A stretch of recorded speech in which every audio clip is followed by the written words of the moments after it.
కేజ్రీవాల్ గారికి బెయిల్ అయితే లభించింది.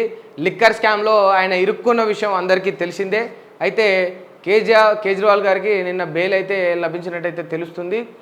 ఇక కోర్టుకు ఈ యొక్క జైలుకు సంబంధించిన కొన్ని ఉంటాయి కదా పనులు, ఆ యొక్క చర్యలు అవన్నీ ముగిసిన తర్వాత మరి ఈరోజు జైలు నుండి వెళ్ళి తిహార్ జైలు నుండి వెళ్ళి కేజ్రీవాల్ గారు విడుదల అవుతారు అని ఇక్కడ 99% అయితే తెలుస్తుంది. మరి వేచి చూడాలి, సాయంకాలం కల్లా కేజ్రీవాల్ గారు జైలు నుండి రిలీజ్ అవుతారా లేదా అనేది కొంత ఉత్కంఠగా అయితే మారింది దేశంలో. ఇక నెక్స్ట్ బెయిల్ కవితదేనా, నెక్స్ట్ బెయిల్ కవితదేనా అనే ఒక క్వశ్చన్ మార్క్ కూడా ఉన్నది. మరి కేజ్రీవాల్కి అయితే మొత్తం మీద ఒక ఊరట అయితే లభించింది ఈ యొక్క లిక్కర్ స్కామ్ నుంచి. మరి కవితకు ఊరట లభిస్తుందా లేదా, ఇంకా మరి చుట్టూ చిక్కులు ఉచ్చులు అనేవి బిగుస్తుందా, లేకపోతే ఆ బిగుసుకున్న ఉచ్చులే విడుచుకొని కవిత జైలు నుంచి బయటికి వస్తుందా అనేది వేచి చూడాలి. ఎందుకంటే రీసెంట్గా కేటీఆర్ గారు కూడా వెళ్ళి కవితను కలవడం అయితే చూసినాం. ఖచ్చితంగా కడిగిన ముత్యం లెక్క నా బిడ్డ బయటికి వస్తుందని చెప్పేసి గతంలో కేసీఆర్ గారు చెప్పడం చూసినాం. ఈ అన్ని అంశాలు ఒకెత్తే అయితే దీనికి తోడు ఇప్పుడు కేజ్రీవాల్కి కూడా బెయిల్ లభించడం అనేది ఈ యొక్క లిక్కర్ స్కామ్లో ఇరుక్కున్న వాళ్ళకు కొంత ఊరటే అని చెప్పవచ్చు. కాకపోతే ఇక ఆయన సీఎం కనుక ఆయన ఇన్ఫ్లుయెన్స్ యూజ్ చేసిండు. ఇక అక్కడ ఢిల్లీలో కేజ్రీవాల్ హవా నడుస్తుంది కనుక కేజ్రీవాల్ బయటికి రాగలిగిండు. కానీ ఇప్పుడు కేసీఆర్కు దేశంలో ఎక్కడ చూసుకున్నా కూడా బలం తగ్గిపోయింది, బలహీన పడిపోయిండు. బక్క చిక్కిన పానం ఇంకా బలహీన పడింది అని చెప్పేసి చాలామంది మరి వార్తలు అయితే వస్తూ ఉన్నాయి, ప్రచారం అయితే చేస్తూ ఉన్నారు.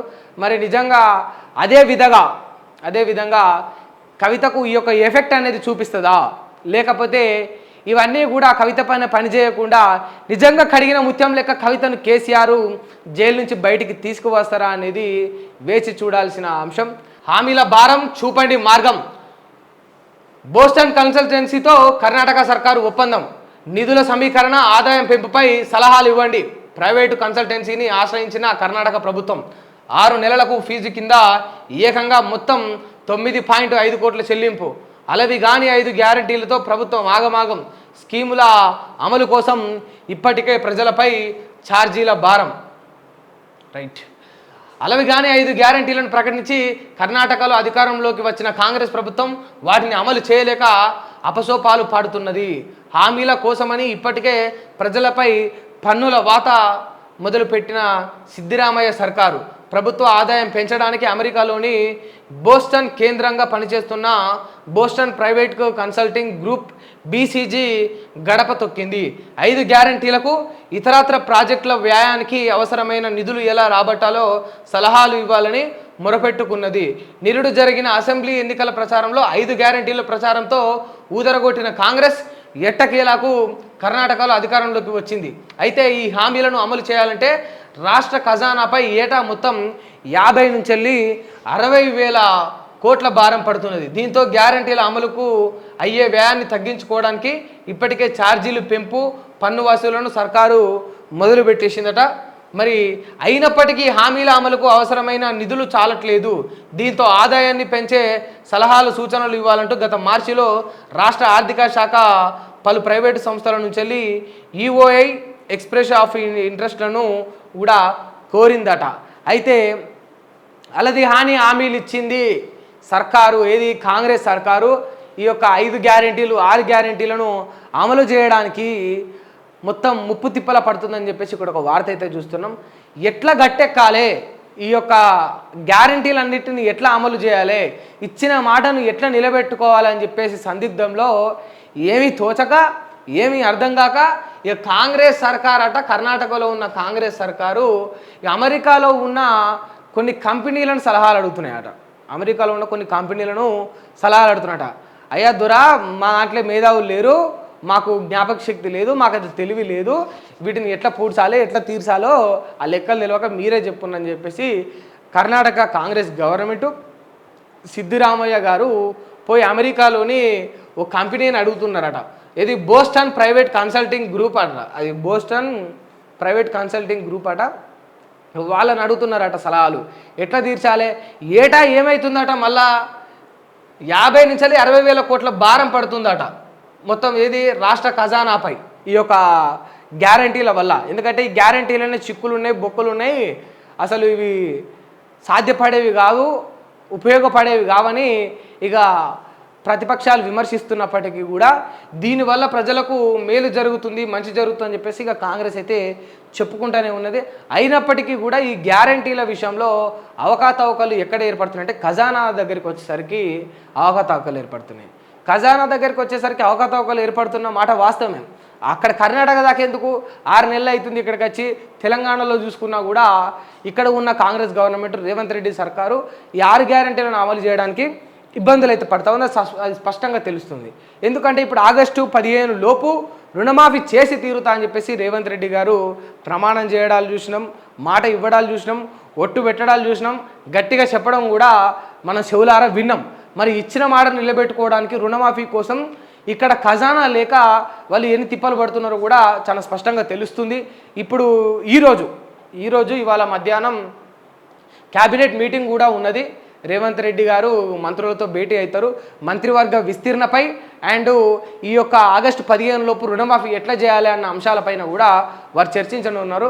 కాకపోతే నిజంగా ఈ యొక్క 6 గ్యారంటీలను అమలు చేయడానికి వీళ్ళు ఇన్ని ఇబ్బందులు పడుతున్నారు కదా.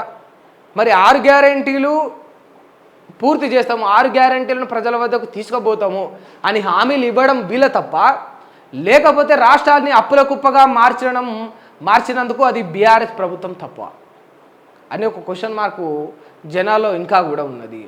అవధి కానీ హామీలు ఇచ్చిరని చెప్పేసి కాంగ్రెస్ పైన బీఆర్ఎస్ అంటా ఉన్నది. అద్భుతమైన రాష్ట్రాన్ని, మిగులు బడ్జెట్తో రాష్ట్రాన్ని మీ చేతిలో పెడితే మీరు అప్పుల పాలు చేసిరని చెప్పేసి కేసీఆర్ పైన, బీఆర్ఎస్ పైన ఇప్పుడు ఉన్న ప్రభుత్వం, కాంగ్రెస్ నాయకులు విమర్శిస్తూ ఉన్నారు. మరి నిజంగా మిగులుతో ఉన్న రాష్ట్రాన్ని అప్పుల పాలు చేసిండ్రా కేసీఆర్ గారు?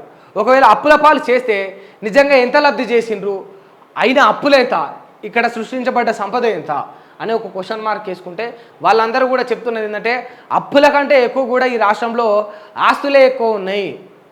ట్రాన్స్కో, జెన్కోలా ఈ అన్ని విషయాలలో, ఈ కరెంటు, విద్యుత్ రంగాల్లో చూసుకున్నా కూడా విద్యుత్ పైన చేసిన అప్పుల కంటే విద్యుత్ పైన మేము సృష్టించిన ఆస్తుల సంఖ్య ఎక్కువ. ఇప్పుడు అవన్నీ ఉన్న ఫలంగా అమ్మేసినా కూడా మీకు కొంత డబ్బు మిగులుతుంది, అప్పు కట్టేసుకుంటారు పూర్తి స్థాయిలో. అప్పు కిస్తూ ఆ వడ్డీ అంతా కట్టేసుకున్నా కూడా మీకు ఇంకా డబ్బు మిగులుతుంది. అట్లా మిగులుతుంది అన్నప్పుడు అప్పుల పాలు చేసినామా, ఆస్తిని సృష్టించినామా అని ఇక బీఆర్ఎస్ వాళ్ళు క్వశ్చన్ చేస్తున్నారు. అయినప్పటికీ కూడా ఆస్తులు సృష్టించాలి, అప్పులు చేయాలి, ఆస్తులు సృష్టించాలి.